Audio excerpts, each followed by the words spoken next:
Hello everybody, Tuki here, back again with some more NHL 22 news reaction. Now first and foremost, no, this is not a fashion statement. It's called a heating pad because your boy's 27 going on 72 and woke up with multiple pulled muscles in his back and neck. But we're not here to talk about the inevitability of my body betraying me. We are here to talk about EASHL. Does anyone else find the word Chel cringy? World of Chel.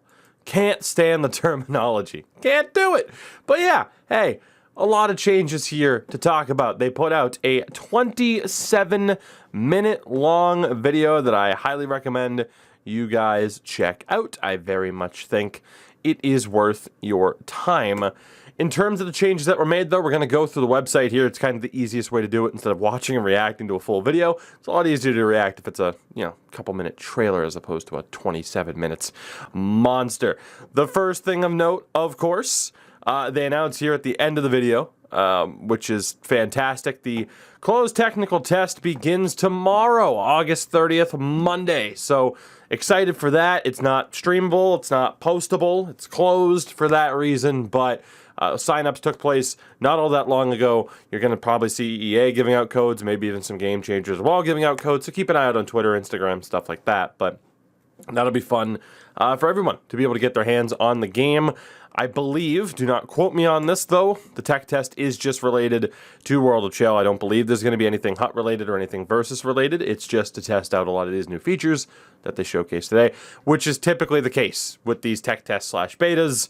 It's normally just the EASHL. The big one for me, of course, October 4th, be a pro and franchise. To answer the question, because a lot of people are wondering, like, oh, you had Between the Pipes and you had Top Shelf Cookie and Nuge sharing their created builds and taking part in that video. I have no idea if I'm going to be appearing in a franchise mode related video. I hope so. I think it would be pretty cool, but we'll see what happens there in particular. So yeah, those are the dates to keep an eye on. End of September, you guys are going to get that uncut gameplay as well. But of course, by that point, you'll kind of already know. If it's people who didn't take part in the tech test, then hey, that's the day to look forward to. Aside from that, of course, the big first thing here, the updated hub screen, which is one of the big things that they talked about in the video. And yeah, it's nice. It's a lot more streamlined. They cut down on menus.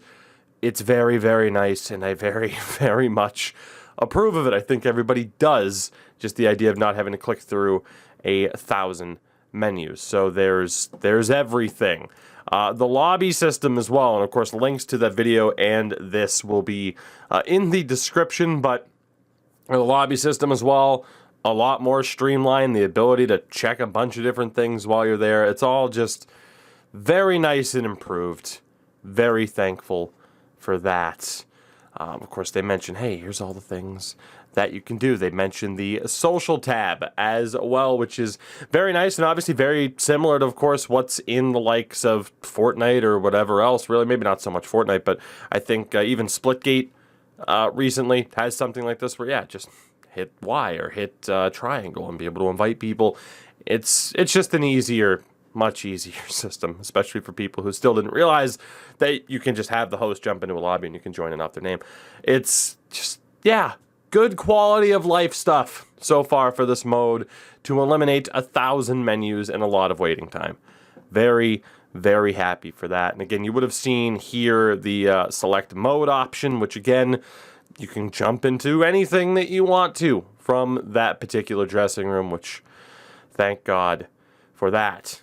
The other big thing, of course, this was the big one in general. It's what the vast majority of this video talked about, and it is the classes, somewhat changing a little bit. Now, obviously, there are no new classes. It's still the same power forward, sniper, grinder, etc. on offense, two-way, OFD, puck mover, DFD on defense, enforcers as well, of course.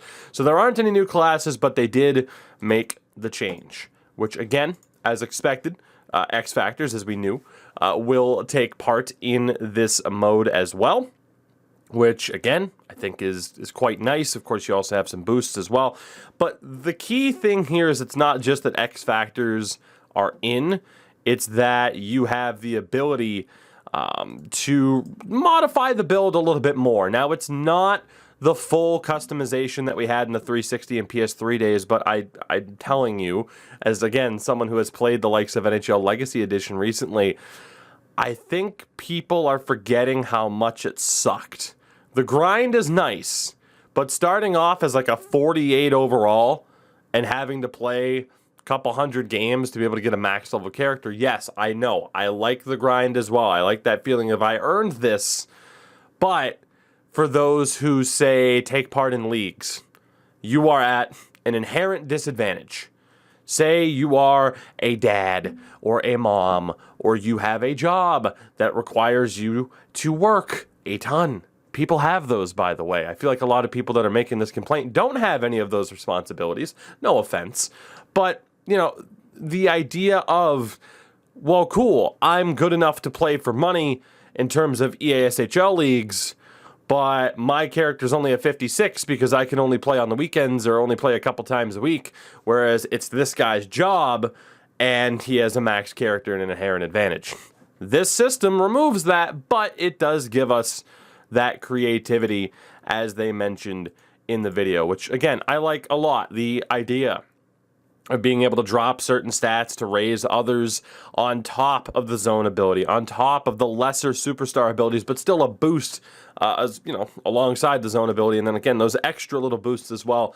It does, I think, hit the mark and is kind of the perfect balance between having the customization of the past and the preset builds of more modern times, of course, that has allowed people to not immediately fall behind. So I am a big fan of all of this. Again, I'm a big fan as well of these abilities as well, kind of needing certain requirements to say you need an 80 overall in passing to be able to apply this boost, because then you have to think, well, is it worth dropping other stats to be able to hit that, you know, preset mark? I'm a big fan of this. Big fan of this, and we'll see more unique builds than what we would have seen before, where it's just like, well, I'm a sniper, but I'm using these X factors, like or I'm using these the badges, whatever the hell they were even called in NHL 21. But I'm a huge fan of this, and again, what they showcased in the video, I don't know if I can find the exact marker, but the idea, of being a sniper and saying, well, I want really good one-timers like Ovechkin. Instead of, you know, for the most part, if you wanted an Ovechkin build in NHL 21, you pretty much, I mean, you had to be a sniper with both slap shot boost or be a power forward, a smaller power forward. So I really like the customization of all of that. I think that is a massive addition. And again, everything else that was there. Aside from that, I mean, again, that is the two big things that they talked about in this video. The whole club finals idea is still there, but it's no longer 14 days, it's only 9, which is an improvement. They also changed the color of the ice, which is nice as well. Again, I like the idea of it, but it still doesn't quite hit like playoffs used to back in the day. The biggest issue, though, I had with the playoff feature in the 360 PS3 days, of course, was that if you didn't play in the first couple of days, it was often very difficult to actually find matches for the playoffs. So I don't hate it. I don't hate it. But I don't know. It's just something missing. Maybe because it was lasting way too long. So honestly, I wouldn't mind seeing it drop from 2 weeks down to 1. I still think 9 days might be too much.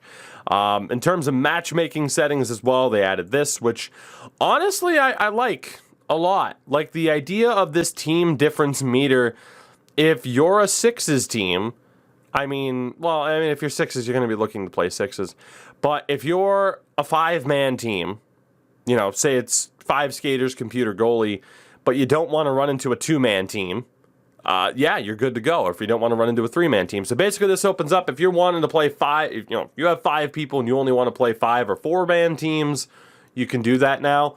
Another quality of life thing, but I really like it.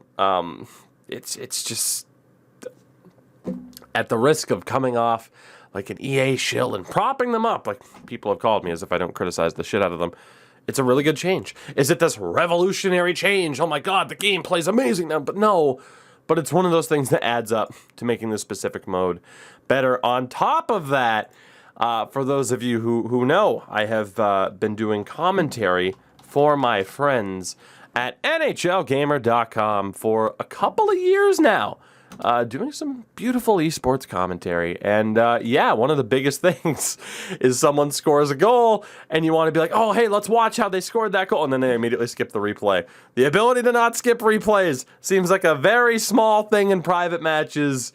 But for someone like myself as a broadcaster with the likes of NHL Gamer, oh my God, I'm so happy. And the North American scene was the worst at skipping replays. No more. If NHL Gamer comes back to the North American scene, you can't skip replays anymore. Deal with it. It's going to be great. And I love it. Oh, I love it. Oh, so much. So, yeah, when you look at an article like this, it doesn't necessarily seem like there's a lot. Oh, okay, they changed the menus and we have some slight customization back. But, I mean, that customization being back on top of how the gameplay has already changed based on the X factors being in especially, it's a big deal. And again, I mean, they talk about the menus here for all of, let's see, 7 minutes? 6-7 minutes? And then the rest of this last 20 minutes of this video is all about the builds, all about the changes that you can make, how height and weight affects the ratings, how you can change those attributes, dropping by 5, raising by 5 if you drop other attributes. You get a look at, say, this absurd playmaker build that Cookie was able to build where it's just nothing but, hey, yeah, passing boost, passing boost. It's going to be a lot of fun. And I'm looking forward to seeing what people say are the broken builds of this particular game, because I do think at the very, it's a fun thing, right? Like, if you go back and you type in, NHL 13 builds, God, this was fun. This was fun back in the day. Actually, I think even if you go, because I believe, I don't know if Johnny's old channel is still up. And it's not. But that's how I originally discovered 2BC. Now, I haven't watched Johnny's stuff in a long time. It is what it is. That's not a shot at him. But that's how I originally discovered him almost a decade ago, is he used to put up build videos. And that's how he really took off. He's like, hey, here's what I think is the most overpowered sniper build. My buddy Nuge used to do the same thing. It's going to be really cool to see that aspect of the community come back for EASHL. So again, if you want to read this on your own in your own time and read all the in-betweens and not just look at the pretty pictures, you can do that. Link's in the description. Link will also be in the description for the video that was out as well, where, yeah, they talk about everything. So far, I find it difficult to not be, again, still cautiously optimistic for what they're doing here. There are some people, like I said, that will always find a reason to complain. Lord knows, I will do my fair share of complaining. If I think something's garbage, you will know it is garbage. For those of you that watched me play NHL 21 this past week on Twitch, you will know when I think something is garbage. I'm happy with the changes so far. I am. How the gameplay pans out, I'm not necessarily sure. But the idea of at least getting some modifications back to the builds without having to start at a level 48, I think is a positive. I think that's meeting at the halfway point. That'll be rather beneficial.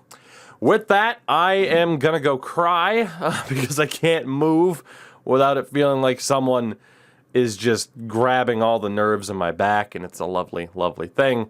Thank you very much for watching. I will be back, from the looks of it, September 28th. Hopefully, especially October 4th, we shall see. Let me know what you guys think. Let me know what you guys thinks. Let me know what you think in the comments. I'll answer any and all questions that I am able to, of course, just like I've done on other videos. I'll see y'all next time. Have a good one. Take it easy.